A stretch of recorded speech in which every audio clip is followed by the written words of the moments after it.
Flagstaff, Aris, AP. The Federal Trade Commission is accusing an auto group in the U.S. Southwest of using deceptive and unlawful practices to sell vehicles to Navajos. The complaint against Tate's Auto Group, filed this week in U.S. District Court in Arizona, says the company falsified consumers' monthly income and down payments on financing applications and contracts without them knowing. The complaint also says the company used deceptive advertising. It's part of a push by the Navajo Nation Human Rights Commission to protect Navajo consumers.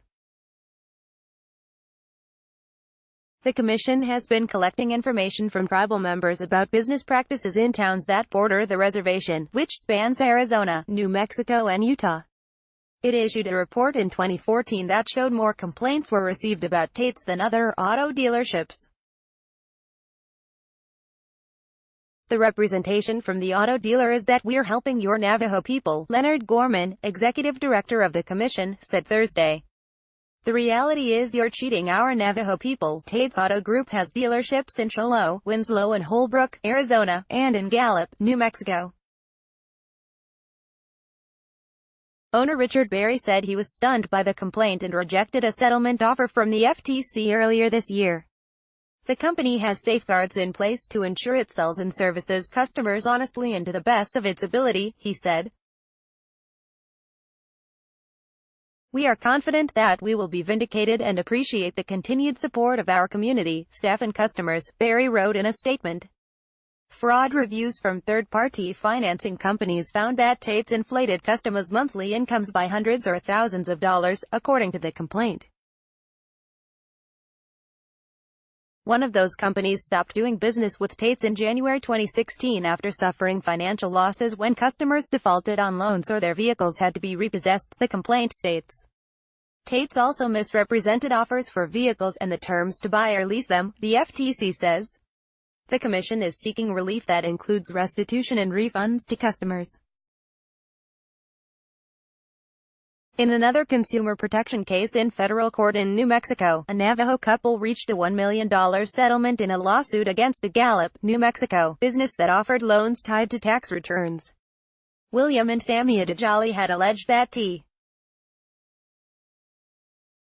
couple asked a judge this week to determine whether the settlement is fair and certify a group of about 14,950 people who could benefit from it. Gorman said the dynamics of free enterprise in Western society often don't fit in with Navajo culture. Words are significant and important, taken at face value, he said. And on a reservation where banks are sparse and no car dealerships exist, extra time must be taken to ensure customers who often travel long distances, particularly limited English speakers, understand, he said. Customers also have a responsibility, Gorman said. The commission has been educating Navajos about credit and financing. Navajos should assess their personal finances before heading to a car lot and be ready to say no and walk away if they don't like or understand the terms, he said.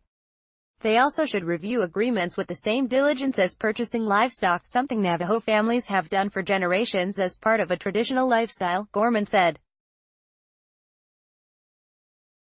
When Grandma purchases a sheep, she takes the time to assess the condition of that sheep, he said. She'll look at the teeth, she'll massage the chest area of the sheep and Grandma will make the decision. Is the sheep too old, too skinny? The FTC complaint highlights a need for economic development on the reservation where tribal laws cap interest rates at below those of neighboring states, ensuring fairness for the business and consumer, Gorman said. Copyright 2018 The Associated Press. All rights reserved. This material may not be published, broadcast, written or redistributed.